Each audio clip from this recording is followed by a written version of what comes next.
Halo teman-teman, balik lagi ke channel Cuan Slots dan kali ini kita akan seperti biasa mereview dan juga menganalisa kawalan emiten Bumi, Dewa, BRPT, dan Cuan. Nah selain itu aku juga akan membahas beberapa hal yang menarik ya. Seperti kemarin itu ya IHSG terjadi suatu guncangan yang membuat beberapa investor retail itu mungkin panik, gak tenang. Terus akhirnya mereka mungkin cut loss atau jual barang di harga murah dan lain sebagainya. Nah, itu nanti juga akan kita bahas. Namun sebelum itu kita akan lihat dulu untuk emas harganya gimana. Ya, emas harganya naik lagi ya dan sempat nyentuh ATH. Ini saya record itu di jam 4 di tanggal 13 Januari 2026. Sempat nyentuh ATH dan terkoreksi lagi. Nah, karena inilah teman-teman bisa perhatikan untuk mempertimbangkan saham-saham yang berafiliasi atau memiliki komoditas emas. Ya, contohnya seperti Arci, Harta, MDKA, Antam, PSAB, dan lain sebagainya. Atau emas, ya itu bisa teman-teman pantau dan analisa secara mandiri ya. Karena harga emas ini semakin hari semakin naik. Dan kalau kita bisa berpikir kritis, kita harus mempertanyakan ada apa dengan kenaikan emas ini. Komoditas emas ini kok naik terus dan naiknya ini nggak tanggung-tanggung ya, sangat ekstrim ya. Untuk ukuran aset yang safe haven atau bisa dibilang aman ya, kenaikannya ini sangat impulsif ya, sangat ekstrim. Dari pertengahan tahun aja sampai akhir tahun itu udah naik 30% loh. Dari bulan Agustus sampai akhir tahun Oktober itu udah naik 30%. Dan kalau kita tarik sampai ke Desember itu udah naik 37%. Tentu ini sebagai aset yang safe haven, kenaikannya 36% nggak ada setahun, ini tentu sangat sangat bisa dibilang ya anomali ya. Nah, kita sebagai investor retail tentu harus bisa berpikir kritis. Ini sebenarnya ada apa ya dengan kenaikan emas? Benang merahnya kan ini sebagai aset safe haven atau aman lah. Aset yang dituju oleh investor ketika terjadi ketidakpastian. Jadi gampangannya ketika terjadi ketidakpastian ataupun ada konflik ataupun hal-hal yang membuat investor berpikir ulang mau invest ke saham atau ke kripto, mereka akan larinya ke emas. Karena emas ini dinilai aman ketika terjadi konflik ataupun ketika terjadi ketidakpastian itu tadi. Nah, dengan harga emas yang naik gila-gilaan ini tentu kita harus berpikir kritis, ada apa sebenarnya? Ya kalau kita lihat di berita-berita belakangan ini kan ya terjadi beberapa konflik dan beberapa kejadian yang memicu harga emas ini naik. Nah, tentu kita sebagai investor retail di bursa saham itu juga harus melihat ini sebagai peluang sekaligus reminder ataupun peringatan. Di tengah market yang masih bullish ini di bursa saham, kita juga harus menyiapkan resiko ketika terjadi fase bearish ya teman-teman. Bullish atau bearish itu apa sih ya bagi teman-teman yang belum tahu? Fase bullish itu ya fase ketika harga itu naik kenceng, pasar lagi rame, euforia. Dan kalau bearish ya kebalikannya, pasar sepi, terus transaksi minim, saham-saham pada jatuh, ya contohnya kayak pasca COVID itu. Nah, teman-teman harus bisa menyiapkan skenario-nya. Jangan terlalu euforia dengan market bullish yang sekarang terjadi ya. Karena banyak tuh di TikTok maupun Thread banyak yang menggampangkan market. Jadi kayak cuan di saham itu enak ya ternyata, menyesal nggak kenal dari dulu. Wah ya jangan gitu ya, karena kita nggak akan tahu kedepannya gimana. Ya terbukti kemarin ini ya terjadi kayak gini, siapa yang sangka?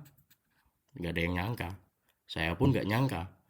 Maka dari itu, kita juga harus menyiapkan resiko terburuknya. Jangan terlalu euforia. Itu ya teman-teman. Dan kita langsung ke analisa bumi ya. Jadi overall tadi gold, harga XAU atau gold naik, itu sebagai tanda peringatan bagi kita, apalagi harga tukar rupiah dan dolar itu juga melemah ya, IDR ke dolar.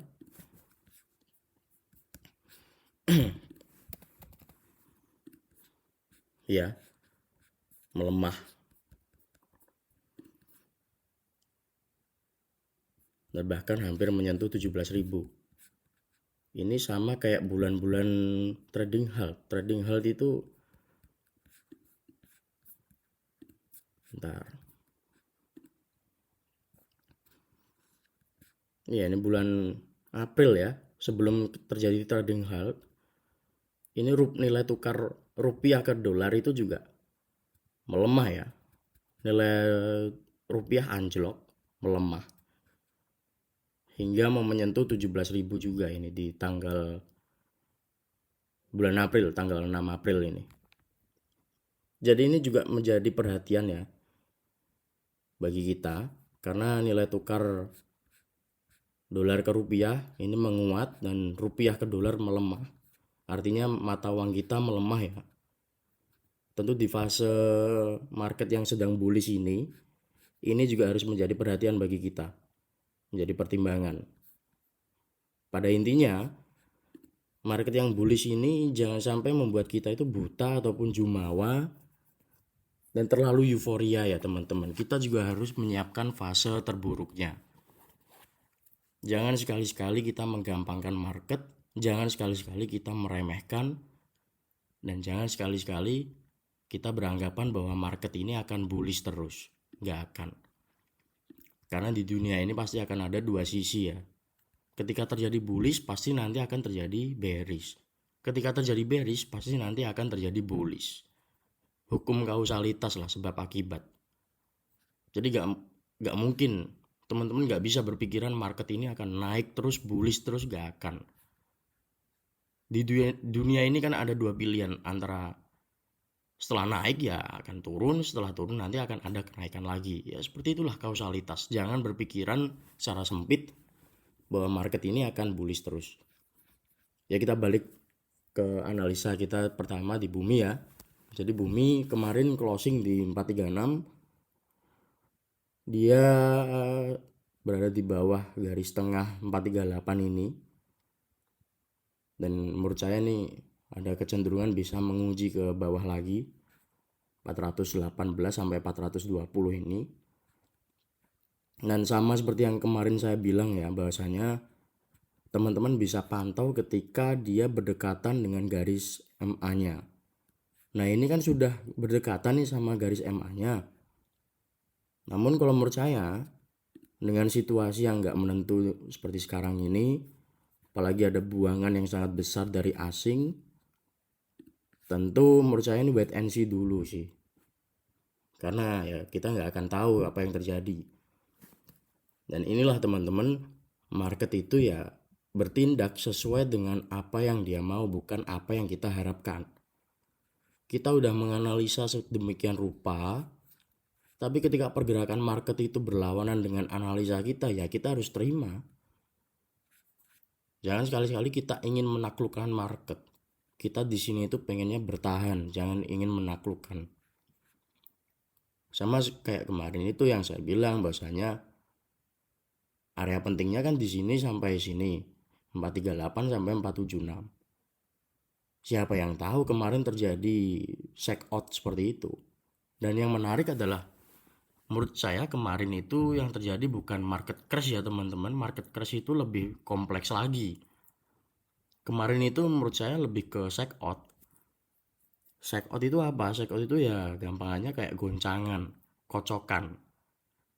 Adanya perpindahan barang yang terjadi akibat adanya kocokan itu tadi. Gampangnya gimana? Gampangnya gini. Jadi kemarin kan ada goncangan tuh, terjun sampai hampir ARB. Nah, investor retail yang pegang barang bumi atau beberapa emiten lainnya yang terdampak oleh penurunan IHSG itu, itu mungkin baru nyemplung di bursa ataupun masih belum memiliki mental yang kuat, sehingga terjadi penurunan itu mereka malah panik, nggak berpikir logis, nggak tenang. Akhirnya apa? Akhirnya mereka menjual barang di harga murah. Nah, ketika dia udah menjual harga di harga murah, menjual barang di harga murah, mungkin dengan cut loss, kena stop loss, ataupun kena TS, ataupun apapun itu, yang menyerap siapa? Ya, smart money, big player yang menyerap. Ataupun investor-investor yang memiliki mental yang lebih siap daripada investor yang dalam tanda kutip weak hand ya. Istilahnya itu investor weak hand itu ya kayak gitu, yang secara mental itu belum siap, secara money management juga belum siap, gak ada dana buat nyerok, sehingga ketika terjadi shake out ataupun kocokan kayak kemarin, mereka ini panik sehingga barang yang mereka punya itu dijual dengan harga murah, yang menyerap ya big player atau smart money. Hal kayak gini sebenarnya lumrah terjadi, apalagi di kripto maupun forex. Itu sudah makanan sehari-harinya trader forex ataupun kripto. Kalau di kripto ataupun forex itu ya istilahnya tuh sweep liquidity. Jadi mengambil likuiditas yang dipegang oleh retail, pindah barang ke smart money atau big player. Ketika udah pindah, dinaikkan lagi. Gampangnya itu kayak mengambil likuiditas dari retail yang weak hand itu tadi. Jadi retail-retail yang nggak kuat, yang gampangnya kan ini kan dikocok-kocok ya teman-teman, dikocok-kocok. Terus retail-retail yang mungkin nggak kuat, mual-mual, panik, pusing dan lain sebagainya, mereka akhirnya menyerah. Ah udahlah, jual aja lah barang ini, gila turun banget nih, jual, panik, panik jual, yang nampung smart money, big player, akhirnya dikerek ke atas lagi. Mereka menyesal, duh kok naik lagi, aduh. Terus ya udah, fase selanjutnya adalah ketika udah naik, pas di pucuk mereka masuk lagi dan dibanting, pas dibanting cut loss lagi, dan ya udah berulang gitu siklusnya. Dan biasanya ini saya nggak bilang akan terjadi ya, biasanya momen setelah check out itu biasanya akan naik lagi biasanya ya. Ini bukan 100% terjadi, tetap kita harus hati-hati. Jadi biasanya ketika udah terjadi check out, atau bahasa kasarnya itu pembersihan lah, pembantaian. Jadi retail-retail yang pegang barang itu diusir, dibantai biar barang mereka ini pindah ke smart money dan big player. Nah itu biasanya dinaikkannya tuh enteng. Biasanya ya teman-teman. Ini saya nggak bilang 100% akan terjadi. Jadi pada intinya kemarin itu bukan market crash ya. Itu harus dipahami karena market crash itu ya lebih kompleks lagi. Gak cuma sebatas turun juga kemarin nggak ada 2% kan. Nggak ada 3%-an kan IHSG.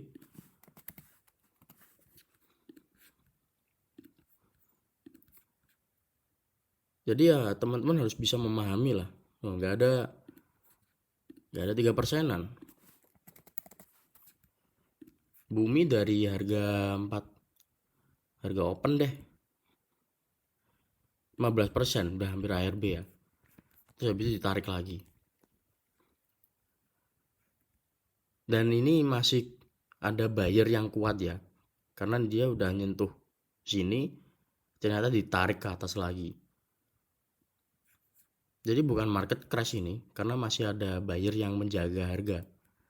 Area penting masih sama ya teman-teman, ini di 418 sampai 420 ini sebagai support sekarang yang penting. Karena udah deket ya sama MA-nya, dan itu menjadi area pentingnya. Lalu yang kedua ya di bawah sini di 390, 388 sampai 390. Jadi area pentingnya itu resisten terdekatnya sekarang pindah ke 452. Nah, inilah pentingnya kita menunggu konfirmasi, dan sama seperti yang aku bilang kemarin, polanya kan memang ini mengulangi seperti ini. Nah, tapi gak ada yang tahu ternyata pas di sini terjadi kayak kemarin itu, gak ada yang tahu. Makanya kan sebelum-sebelumnya saya sering bilang bahasanya jangan dijadikan patokan ini historisnya, ini bisa aja nanti di sini konsolidasi terus tiba-tiba terjun. Ya kayak kemarin ini terjun, tapi untungnya masih ditahan oleh buyer. Masih ada tekanan beli ketika dia turun. Jadi gak yang dibiarkan turun terus gitu sampai ARB, lock ARB, enggak. Ini ya teman-teman, jadi saya sering bilang bahasanya kita harus merespon market. Jadi kalau misalnya market bergerak berlawanan dengan analisa kita, ya kita harus terima. Jangan kita malah memaki-maki ataupun kapok ataupun malah menyalahkan emiten. Jangan, karena kita harus merespon market. Market ya berjalan sebegitu apa adanya. Ya, kita nggak bisa untuk menaklukkan market. Kita di sini cuma menganalisa dengan metode teknikal sebagai salah satu metode untuk menganalisa pergerakan market, bukan untuk menaklukkan market. Itu ya teman-teman.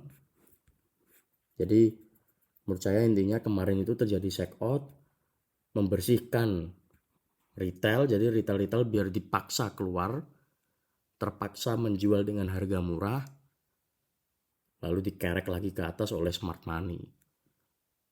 Nah, retail yang panik kan udah nggak punya barang tuh. Ya udah, itu nanti akan berpengaruh ke psikisnya mereka ke depannya. Ketika harga udah semakin naik, mereka pasti akan ada kecenderungan membalaskan kerugian yang udah mereka derita pada saat ini shake out. Mereka udah CL, terus pas naik mereka pasti akan ada rasa untuk membalas dendam. Nah, itu yang teman-teman harus hindari ya. Jangan memiliki rasa seperti itu. Hilangkan perasaan ketika di market. Jangan bawa-bawa perasaan.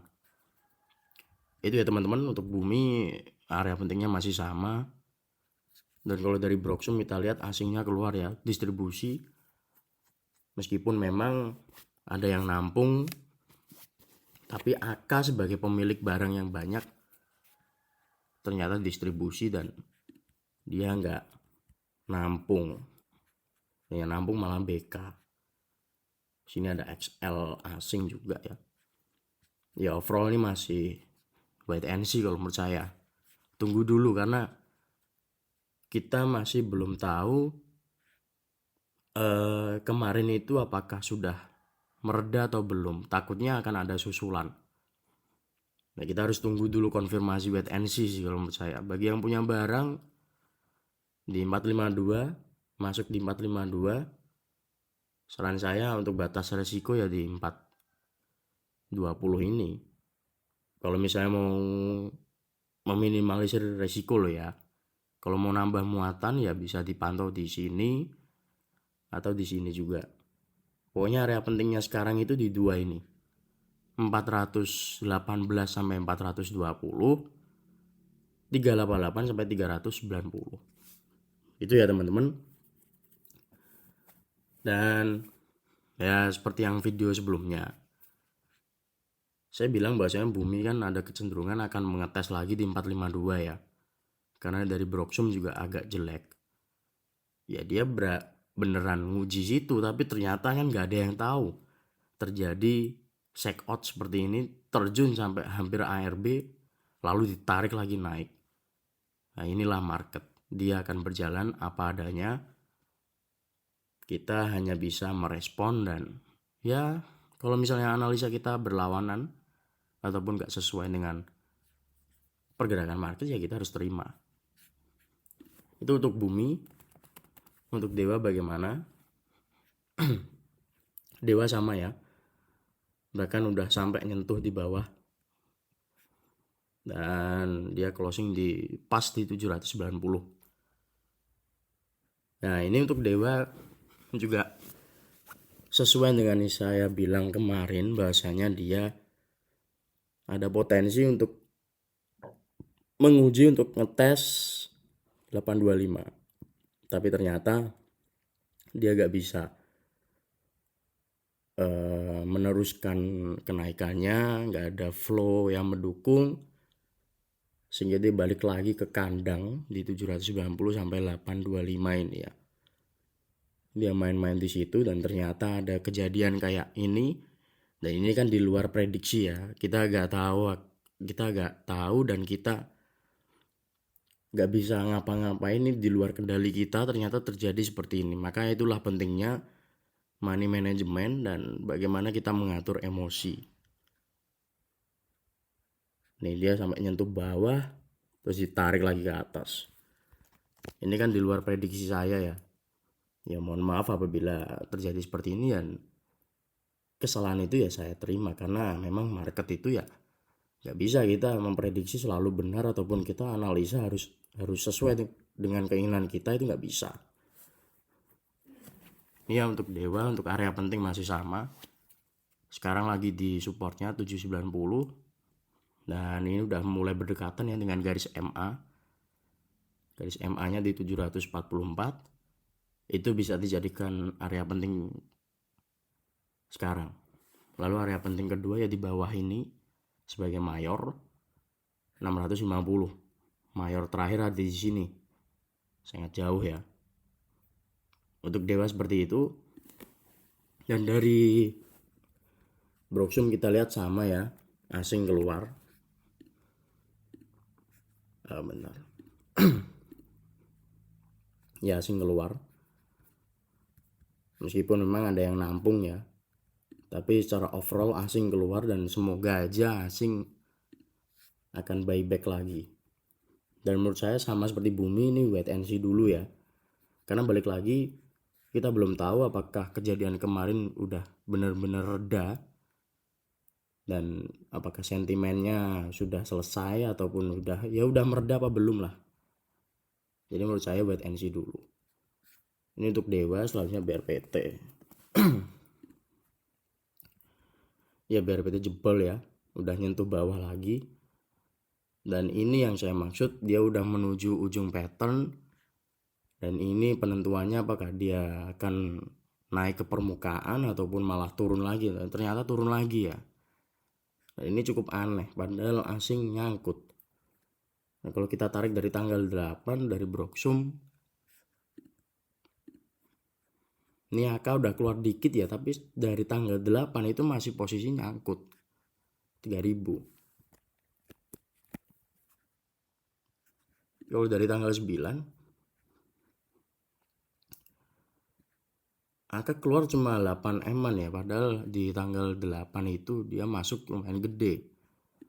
Terus di tanggal 12 itu dia keluar 9 eman. Jadi masih ada sisa barang yang nyangkut.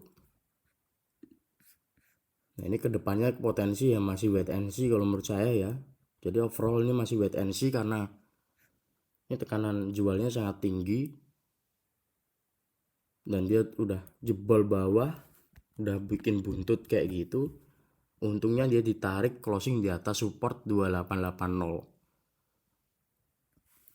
Jadi menurut saya ini masih wait and see, karena masih belum menarik ya, dari sisi flow, dari sisi chart ini masih belum menarik. Udah ada kesempatan untuk naik ke permukaan, malah tekanan jualnya tinggi lagi. Ya intinya ini dia masih mencari base ataupun area yang kuat. Ketika udah nyampe sini, udah ada perlawanan, ternyata nggak kuat, turun lagi. Nah kita tunggu ini, apakah ada konfirmasi di sini area kuat apa enggak. Makanya wait and see dulu. Ini untuk BRPT. Selanjutnya cuan. Cuan masih sama ya. Dan sama seperti aku bilang, dia akan menguji bawah possible. Dan ternyata dia benar-benar menguji bawah sampai jebol juga. Sama seperti BRPT, ini masih belum menarik, sehingga wait and see dulu. Dari sisi Broksum kita lihat lebih ke netral, tapi asing mulai masuk ya. Ini asing mulai masuk di cuan. cuma nominalnya nggak begitu gede, nggak begitu wah lah, ya masih so-so aja lah, masih tipis-tipis. Menurut saya ini juga wait and see dulu karena masih belum menarik, dia masih di fase koreksi lagi, downtrend. Apalagi dia udah jebol MA ini ya, terakhir di MA 100. Penopang terakhirnya udah di sini di 1560. Itu sebagai penopang terakhirnya sebelum dia mengalami fase downtrend yang benar-benar downtrend. Ini udah downtrend, tapi kalau misalnya dia jebol dari sini itu udah valid dikatakan downtrend. Ini untuk cuan lebih ke wait and see. Secara overall dari 4 emiten tadi menurut saya wait and see semua ya. Tunggu dulu. Bagi yang udah punya barang mau average down ataupun cut loss, itu bisa pertimbangkan matang-matang. Yang pasti keputusan yang teman-teman ambil itu harus berdasarkan pertimbangan yang matang dan analisa yang mendasar. Ini ya teman-teman untuk 4 kawan emiten, semoga membantu dan selamat pagi. Maaf, aku mau nambahin SMDR ya, sama Ratu dan Raja lah, sama seperti sebelumnya. Ya ini ada pantulan ya, bener ada pantulan, tapi dia masih berkutat di area sini. Jadi ya area pentingnya sekarang di 408 sampai ya sini 400. Sekarang lagi di area penting, semoga dia bisa mantul lagi. At least dia bisa mantul dan mengklaim area atas lah. Ini kan cuma nyentuh doang, terus closing di bawah lagi. Ya semoga bisa menyentuh area atas dan closing di atas. Ini dia cuma nyentuh, terus gak kuat, turun lagi. Ini untuk SMDR. Lalu apa tadi, Raja Ratu ya. Ya Raja ternyata meleset dari prediksi saya,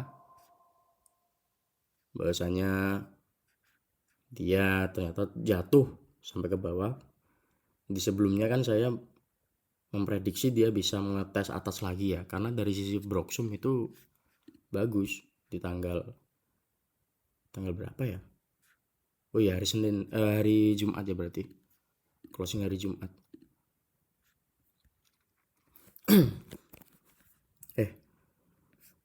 Saya lupa, pokoknya dari asing ada akumulasi lumayan, dia potensi bisa menguji atas, dan ternyata pas open gak kuat, langsung dibawa turun. Terus ya itu